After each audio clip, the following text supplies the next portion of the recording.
In a kingdom where betrayal tastes sweeter than honey, one woman must choose between her crown and her conscience. Torches flickered. Rain drizzled on red clay. A crowd formed in a tight circle, murmuring. In the center, Obinna. Beaten. Shirt torn.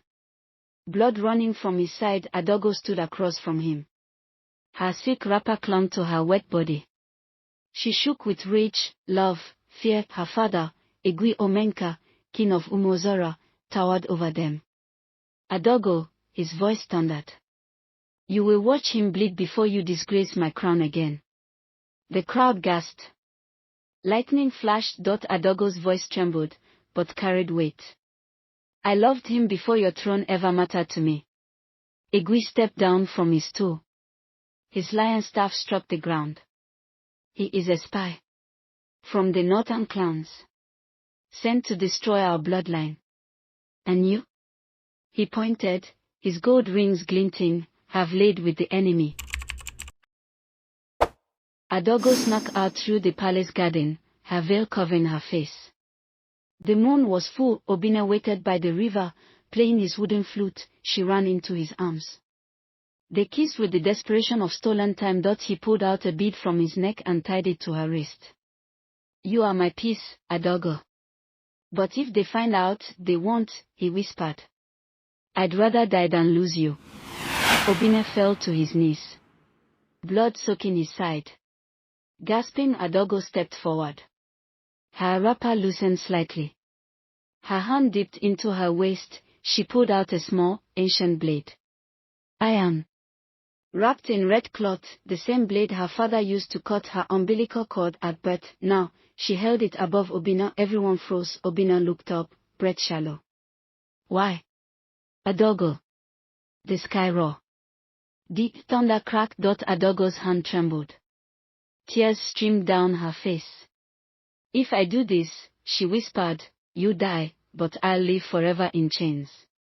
A voice from the crowd shouted, she's hesitating. Another, obey the king or be cursed. The Egui's eyes narrowed. Finish it. She took a deep breath, then turned the blade and pointed it at herself. Gasps filled the air.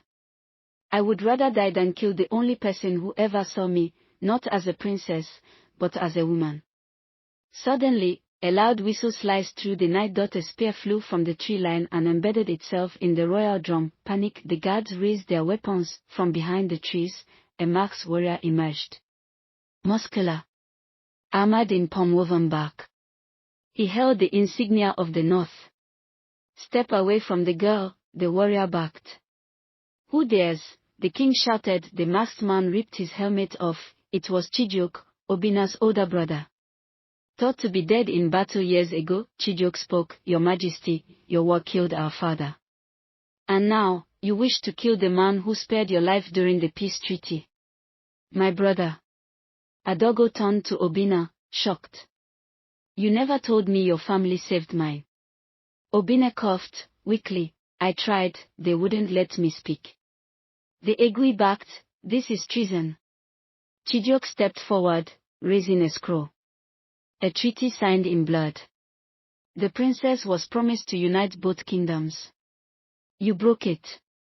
Now we take her. Adaugo looked at both men. Her father, her lover, and now a brother from the past. She stepped into the center. Then let me choose. The king raised his lion staff. You choose him, and you choose exile. You choose disgrace. No crown, no family, will be nothing. Obinna, barely conscious, whispered, don't choose me, Adaugo. Choose your soul. The blade dropped from her hand. She knelt beside Obinna and held him. Choose peace. Even if I lose everything. Thunder roared louder than ever. Suddenly, from the palace gate, a royal messenger ran in, soaked in blood.